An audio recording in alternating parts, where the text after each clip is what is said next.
name's Dr. Rebecca Shepherd and I'm a lecturer in anatomy at Lancaster University. My research uses microscopy and laser-based techniques to tell the difference between ivory from mammoths and elephants. I can do this because the biochemical makeup of tusks from different species of animal is different. I hope that my work can be used to prevent the trade of elephant ivory. I use a technique called Raman spectroscopy. This uses a microscope to pick out an area of the tusk for me to study. It then shines a laser at the tusk. The light from the laser briefly puts energy into the sample before it's released again. This light being released has more or less energy than the original light that went into the sample. And these changes are detected by the Raman spectrometer, which then allows me to determine which chemicals are present in the tusk. For me, a typical day in the lab involves collecting my tusk samples in the morning from a locked humidity chamber. Because the mammoth samples are very, very old, they have to be kept in specific conditions to stop them from degrading. At the moment, I have tusk samples from Asian and African elephants, some different mammoth species, walrus, warthog and sperm whale. Some of these samples I've borrowed from museums, such as the Natural History Museum in London and in Oxford. Some samples have been donated by a lab group at Sheffield University, and the warthog tusk was collected by a colleague when he went on holiday to Namibia. So I collect these samples from a locked room just off the main laboratory where I usually work. And so when I have to walk through that on a morning after collecting my tusk samples, I usually stop to show off whatever the newest tusk I have in my collection is.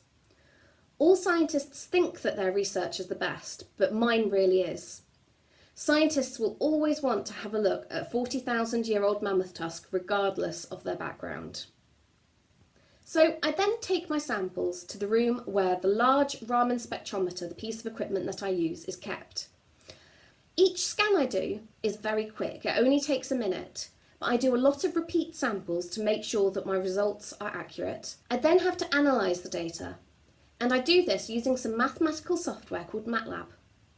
This shows me the results of my scans as a line on a graph, and different peaks on this graph correspond to different chemicals.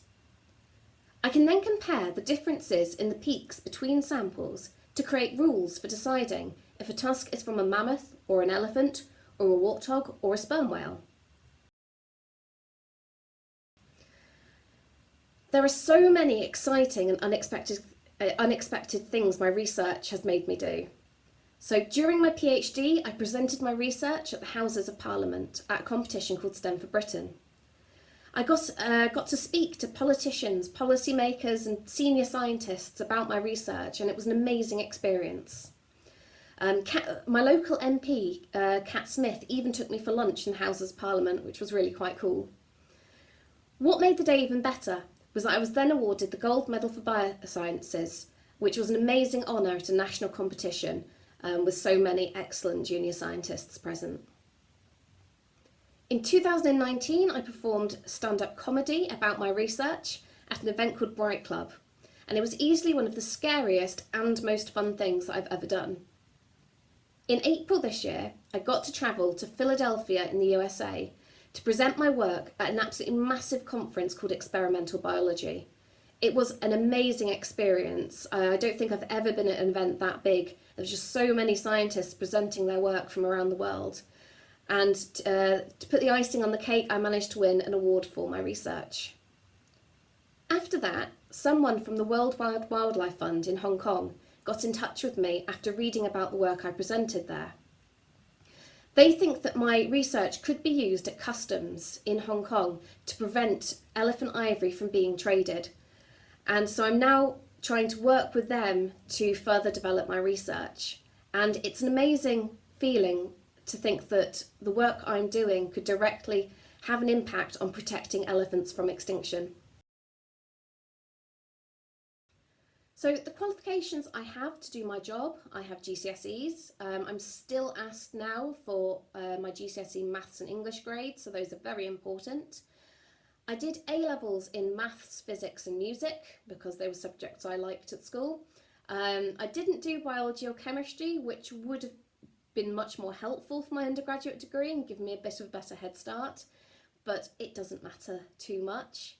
I have an undergraduate BSc with honours in biomedical science, and then I did my PhD in medicine, specialising in bone biology.